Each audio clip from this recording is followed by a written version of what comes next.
In the late 80s, Marcel was 17 and he decided to go moose hunting to a spot that his granddad and his dad hunted when he was growing up. Everything went great during the day, but right before dark, everything changed, and Marcel soon found himself being trapped 18 feet up a tree while an angry Sasquatch circled below. But before we get into his encounter, welcome back to Dark Wilderness, where I share encounters with the unexplained. If you've had an encounter that you would like to share, please email it to me at the link below. And if you like today's story, please gently slap that like button, as I'll be uploading multiple times every week. So don't forget to climb up into that subscribe button so you don't miss out on any future content. And if you've been watching on Squatchable, please head over to the channel, as I have quite a few other Sasquatch stories that I'm sure you'd enjoy. Now, let's get into today's encounter.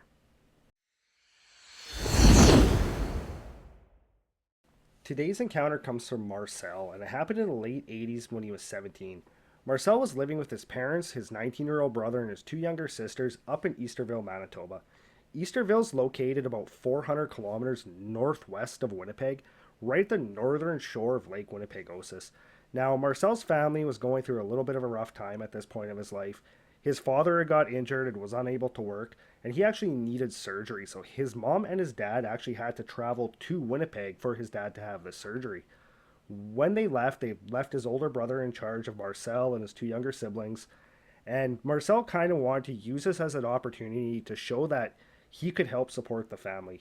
He did not have a car, so he wasn't able to work. He was only 17, so he wasn't able to get any real meaningful employment at this point. So he figured the best way he could help his family while his parents were gone was to go harvest a moose. See, Marcel's First Nation, so he could really go harvest a moose or an elk or a bear or a deer pretty much whenever he wants. But this just so happened to be in the fall during the moose rut. So Marcel knew that his brother would not let him go alone. So Marcel waited for his brother to leave for work, and then he just left him a note, packed a lunch, hopped on his three-wheeler, and left town.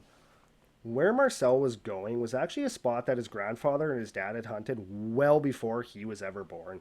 His grandfather had actually been hunting that particular location for the better part of 40 years, and his dad had been hunting that spot as well for about 25. Marcel himself, he had been out there a couple times when he was younger, but his grandfather and his dad, a few years before this, they had just abruptly stopped hunting out there, and they never told him why, and he always found that a little strange that they would just not give him a reason why they didn't hunt this spot anymore. But all he knew was they just didn't go there anymore. But that's exactly where Marcel wanted to go, because he knew all the stories his grandfather would tell, all the stories his dad would tell, and he remembered being out there as a kid, and they always had success harvesting moose in this spot. So that's where Marcel was going to go, and this spot was located about 40 kilometers outside of town. So to get there, Marcel had to drive his three-wheeler down this long gravel road to a spot where there was a little trail that just kind of came off the side of the road and just zigzagged through the trees about 2 miles. This trail had actually been made by Marcel's grandfather and his grandfather's brothers years before, and once his dad started going out there, his dad kind of widened the trail just a little bit, just so it would be big enough to fit an ATV or a three-wheeler down. That's about it. You would not fit a truck down this trail. So Marcel's driving his three-wheeler down the main gravel road, gets to where that trail turns off, so he turns his three-wheeler, starts making his way down this windy trail through the bush to this tree stand. He drove for about 1.75 miles, and then up ahead of him, he could see these two big tall trees, and those are the trees that his grandfather had built this stand in between. So when he got about 100 yards from it, he pulled his three-wheeler over, turned it off, got off, and he made the rest of the way on foot. When he got to the tree, he had to climb up these old wooden rungs that were just nailed into the side of this tree. And as he was going up, he could feel them moving a little bit. He was feeling pretty nervous, but he was not scared of heights, so he just kept climbing 18 feet up this tree to where this platform was. Now, this platform was nothing fancy at all. It was pretty much a couple of boards nailed to each side of the trunk of one tree, ran across to the other tree, nailed into that trunk, and then it was just a plywood base along the top with an old chair sitting up there. So when Marcel got up there, he kind of laid his pack out, grabbed his call, checked to make sure that that chair was still sturdy, that it wasn't going to fall and make him fall all the way down to the ground, and then he just kind of settled in for the day's hunt. Marcel was not an avid hunter, but he knew enough to know that he had got out there late and that the best times for hunting are generally the first few hours in the morning and the last couple of hours in the evening. So he had planned to stay right until dark. He had his heart set on trying to get a moose for his family, and he knew that would be his best option, would be to stay right until dark. So he spent the day up in the stand, periodically cow calling, and he did not have any moose come into those calls. About an hour before dark, he had just finished doing a sequence of cow calls, and all of a sudden, in front of him, right at the edge of the slough, there was this one tree, and this tree just started violently shaking, and he could hear tons of crashing coming from this direction. So his first instincts and his first thoughts were, this is a bull moose coming into this cow call. So he got his rifle up, had his rifle ready, and he was just waiting for this moose to come out of the bushes. So he's looking through the scope of his rifle, and all of a sudden this creature comes out of the bushes. And as soon as it did, he knew exactly what he was looking at. He said this creature was only about 5 feet tall, bipedal, and completely covered in hair. Now, he knew what he was looking at because he grew up hearing stories of Sasquatch, or as his people call them, Sabe, but he always kind of just thought that these were a legend. So even though he knew what he was looking at, he could not quite believe what exactly he was looking at. So he just kept his rifle up looking at this thing, and all of a sudden, off to his right, he hears this guttural roar, this big scream come right from his right. It scared him so bad that he actually dropped his rifle, and his rifle fell 18 feet right to the ground. As soon as that happened, he just kind of hit the deck on his stomach up in the stand, and he did not want to look down. He knew that this creature he was looking at in front of him was obviously young because he heard the stories. He knew that these creatures are generally anywhere from 8 to 11 or 12 feet tall, and this one was only 5 feet tall.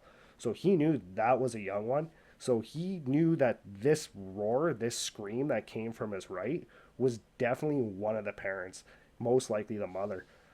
As he's lying there on his stomach up in the stand, the tree all of a sudden starts to shake, and he could feel this entire stand shaking as well, and he could hear the boards making popping and snapping sounds.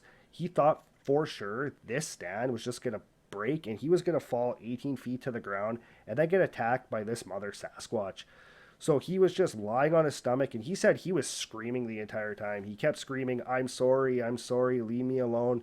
And this tree just continued to shake. After a couple of minutes of this tree shaking, the shaking just abruptly stopped. But he could hear this creature below him walking around those two trees at the bottom of the stand. He eventually kind of gathered up enough courage to kind of crawl over and just kind of peek down. And he looked down and he just caught the back of the head of this thing as it went around the tree. And he could see that this one was significantly larger than the little one he had seen come out of the bushes.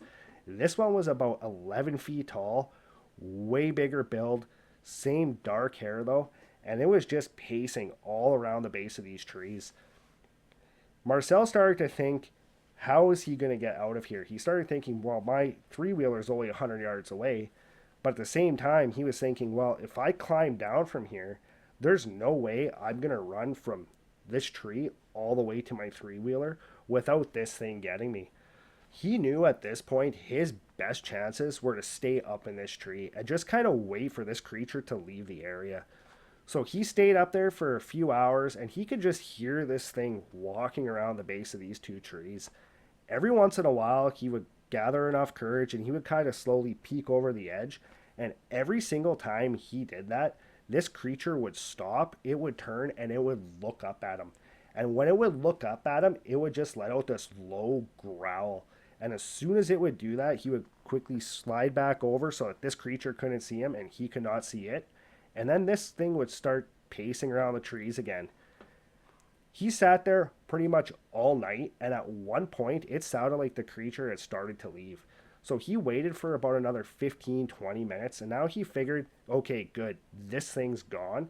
So he decided, this is my chance, I'm going to get out of here. So he stood up and he started to climb down out of that stand. He made it down only 2 rungs, and all of a sudden he heard this loud whop. And that was the sound of this big rock smashing into the other tree that the stand was built onto. So he quickly scurried back up to this stand, lied back on his stomach, and now he didn't want to make any noise. He did not want to alert this creature that he was there, even though he knew that this creature knew he was there. He just did not want to make any noise at this point. So again, he just lied on the stand, tried not to make any noises, and decided to wait for this creature to leave. After a couple of hours, he could hear the sound of an ATV coming down that trail from back towards the main gravel road.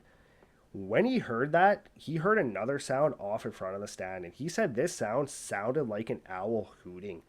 When he heard that hoot, this Sasquatch that was below the stand turned and it started heading off in the direction of this hooting. About 10-15 minutes later, he could really hear this sound of this ATV getting closer to the stand. So he kind of stood up and turned and looked, and he saw that it was his older brother. So he quickly climbed down out of the tree, started making his way towards his brother, and his brother just ran up to him and gave him a huge hug, and then proceeded to chew him out for leaving and going off on his own. His brother had actually had to work late that day before, so he did not see that note from Marcel. He actually saw that note that morning when he was getting ready for work. So he went and looked in Marcel's room and noticed that Marcel was not there. So at that point, he freaked out, jumped on his ATV, and headed out to that stand as well. So the two boys, they got on their ATVs and they went back home. And when they got home, Marcel's brother was asking him, like, hey, why did you not come home? Why did you stay out all night? So Marcel told him the entire story. When he told his older brother the story, his older brother said, you have to talk to Grandpa. So him and his brother, they went over to their granddad's place, and Marcel told his granddad the entire story. And it turned out that the reason Marcel's dad and his grandpa had stopped hunting that spot was because they had an encounter with these creatures as well. So Marcel's granddad told him that he had to go back there and just give an offering to the Sabe so that they would know that he didn't mean them any harm. And his grandfather told him that they didn't mean him any harm either, and that Mother Sasquatch was just trying to scare him out of the area because of the little one. So Marcel and his brother and his grandpa, they actually went back to the stand, and his grandfather left some apples and some tobacco for these creatures. Now, Marcel's advice is to just never go off alone like he did.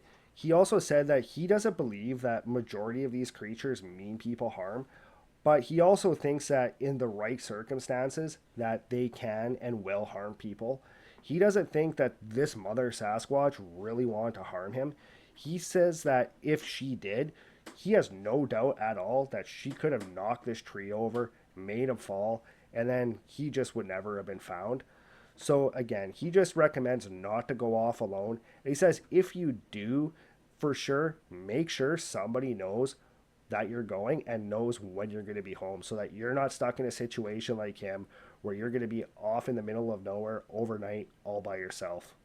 Well, that's it for today's encounter. As always, if you have any comments on this, please leave it in the comments below. And if you haven't done so already, please climb up to that subscribe button, and we'll see you next time.